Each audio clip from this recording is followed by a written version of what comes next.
Okay, thanks everybody. Okay, well, I came up here on this cloudy Sunday morning to Western New York to support Kathy Hochul for Congress. I'm doing it for three reasons. First and foremost, she is a vintage Western New Yorker, and she just is Western New York. We need people in the Congress who are going to fight hard for Western New York. As you know, I've waged many different fights. I'm in the process of doing them right now in different areas. To have somebody who just has Western New York in their blood is so important, and Kathy does. Second, there's a major issue in this campaign. And in this district, we have a lot of people who are already on Medicare or who will be soon. And there's a dramatic difference between Kathy and her opponent. Her opponent basically wants to dramatically change Medicare so that many think it would end in any form that we know it. Kathy understands that we have to cut the costs in Medicare and cut out the waste, but keep the basic program as it is and keep the benefits. And that's been a major struggle in Washington, and it will be. And this election, in a sense, will be the vote heard round the world, or certainly round the country, because everyone will look and they'll say, is Kathy's view on Medicare the more acceptable view, or is her opponent's? And in a district like this, which is heavily Republican, the fact that this is a neck-and-neck race shows, I think, that our view of Medicare, cut the waste, but preserve it as it is and keep the benefits, is where to go. And third, for everyone here in Western New York, our biggest issue in Western New York is jobs and the economy. And we believe we have to cut the deficit, but we also believe that we should have a pro-growth economy and not decimate things like aid to college students who need to get to college to get good jobs, or scientific research like is done at UB and some of our other institutions here. And Kathy believes in that kind of balanced approach as opposed to an extreme approach that just says cut cancer research, cut aid to students, cut the kinds of things that have made this country great and grow jobs. So that's why I came up here. A, she's a great Western New Yorker. B, she understands how important Medicare is to our seniors and would-be seniors. And third, she knows that job growth in the economy and deficit reduction have to be in a balanced plan. Let me turn it over to my friend, Kathy Hochul. Thank you, Senator. Thank you for your support. Great to see you. The support of Senator Schumer means so much to me. Not only is he a national figure and a spokesman for what's right about our party, but also he has never left upstate New York. When he first ran, and we were all involved in his race, we thought we were going to have to give him residency and allow him to vote in Erie County. He never left us. He was always there. He is in this community so often, and to me, he is the role model of what a public servant is all about. We're right on the issues, but you never lose touch with the people who sent you there. And that's the kind of elected official I promise to be.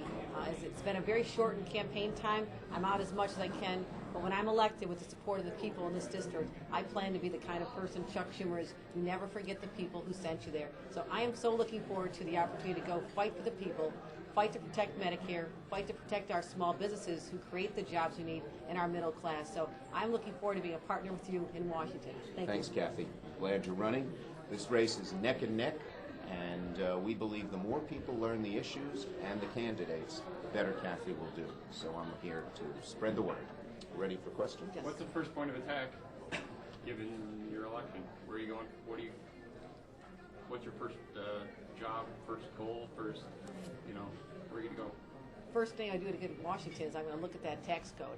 I understand taxes are a real disincentive to our small businesses to create jobs. That's what I hear when I'm either on Main Street in Williamsville, Main Street in Brockport, or down in Dansville. So I've promised the small business owners that I understand their needs coming from a small business community and a small business family, that we've got to make sure that their small businesses are not paying more in taxes than the millionaires and the huge corporations that send our jobs overseas. It's all a question of priorities. The people in this district know my priorities are with them and the small businesses.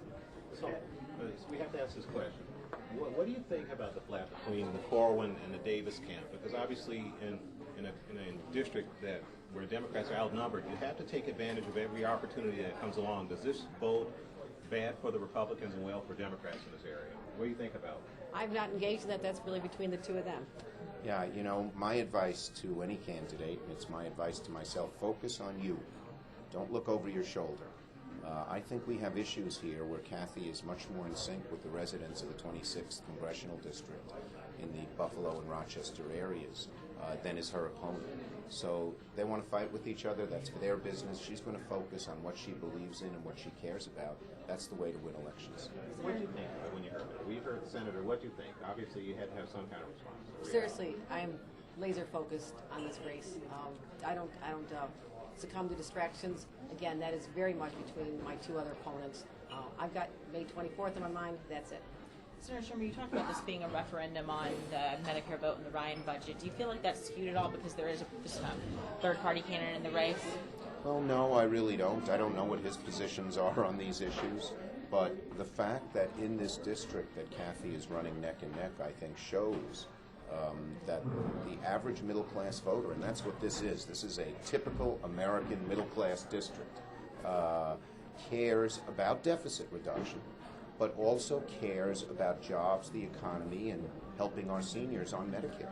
So it is sort of a referendum in a lot of ways, but it's a referendum not because of sort of other forces, whether it's third candidates or outside people. It's what people think, and it comes at an opportune time. If Kathy does win and everything too, do you think that gives you all in this House and the Senate more incentive to fight back against the Well, we Ryan have plenty budget? of incentive to fight back because we believe in this, but I think it may send a signal to some of those who want to slash Medicare that they better think twice about it. Senator, a month ago, the House Republicans voted on this Ryan budget. Before then, did you think you'd have an opportunity here for a Democrat like Kathy to win? Well, at that point, I talked to Kathy, and it wasn't certain that she would run. Once Kathy Hochul decided to run, I always thought we'd have an opportunity because she's such a good candidate. I campaigned with her during her first difficult countywide campaign for clerk. It was very difficult times for a Democrat.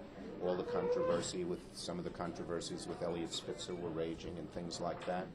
And so I knew she was a great candidate. But what are elections about? They're about two things, the candidate and the issues.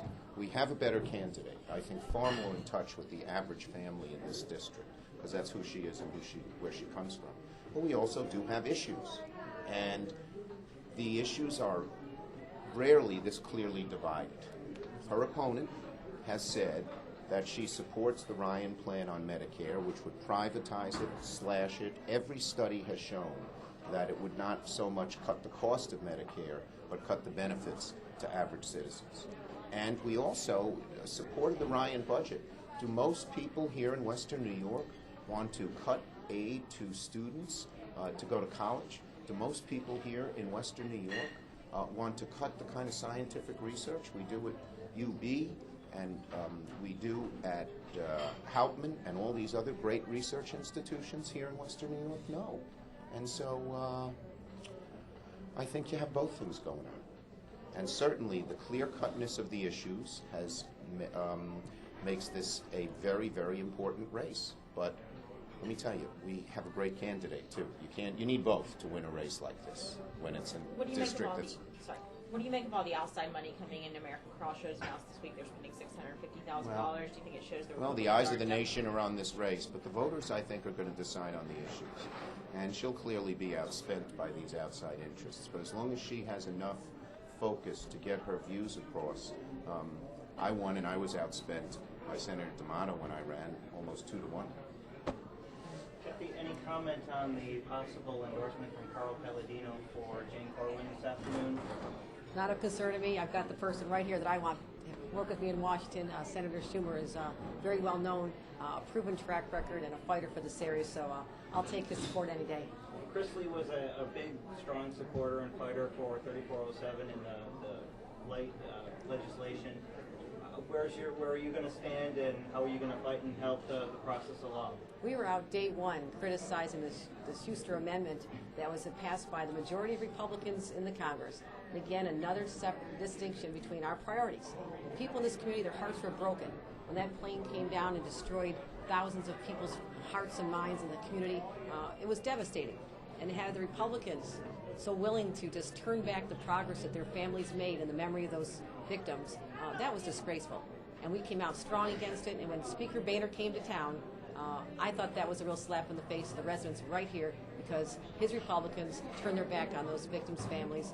That's wrong. We've been out on this since day one. And Speaker Boehner, I mean, right now the FAA bill there's a Senate version which I've been able to make sure, Senator Gillibrand and I have been able to make sure supports the family's view.